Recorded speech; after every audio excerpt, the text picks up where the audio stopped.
Ba-dum, ba-dum, tss, ba-dum, bam.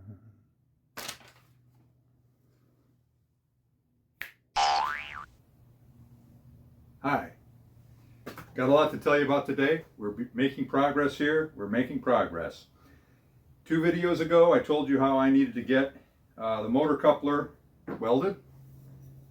I have received the motor coupler part back from OTE Welding in St. Louis Park, Minnesota. They did a great job. It was on time, as promised, for the cost promised. Can't do better. These welds are amazing. This thing is indestructible, I hope. I am going to put it on a lathe, or perhaps just on the motor that it goes on, and turn it and nick off any protuberances or excess metal that isn't structural to try to balance the thing. Hopefully that'll do. This goes on here. The guibo will then bolt onto there, and this will also bolt onto the guibo, as I showed you before, and then this fits on the transaxle. The next step in the process is going to be mating the transaxle with the motor. Once the coupler is done, and that's all good, and they can spin around and whatnot, I got to get these things bolted together. To that end, I have acquired some 1/4-inch steel. Nice big heavy chunk. This is going to bolt onto the transaxle, and I'm going to have to do some tracing and cutting and grinding and so forth to kind of, get it down to more or less approximate the outline of the transaxle. It doesn't have to be perfect. Nobody's going to look at this thing except me.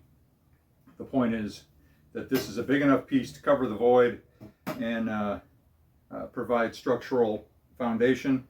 I have another piece of 1/4-inch steel coming. This one is a ring that will correspond to this thing and be bolted onto the motor.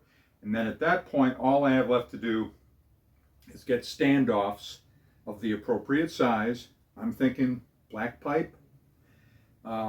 6 or 8 of them distributed around the perimeter of the ring that's coming. Get those welded in place.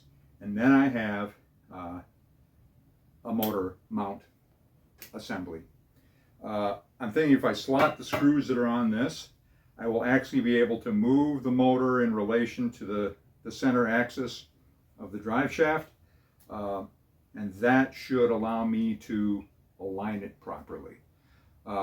So attach it, bolt it together loosely, spin it up low, move it around, move it around, move it around. I don't know how I'm going to do it, but that's how I'm going to do it. When I'm all done, it should be more or less aligned, and then I crank the bolts down and we're good. We'll see. We'll see. But that's all the news. I'll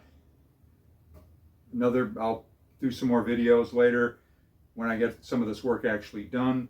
I'm feeling good because I have almost all the materials I need now, and I just actually have to do the work.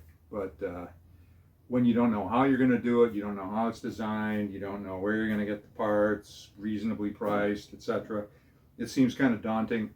Once you got the stuff in hand and you just got to get to work, it's actually fun and easier. So talk to you later. Another video later.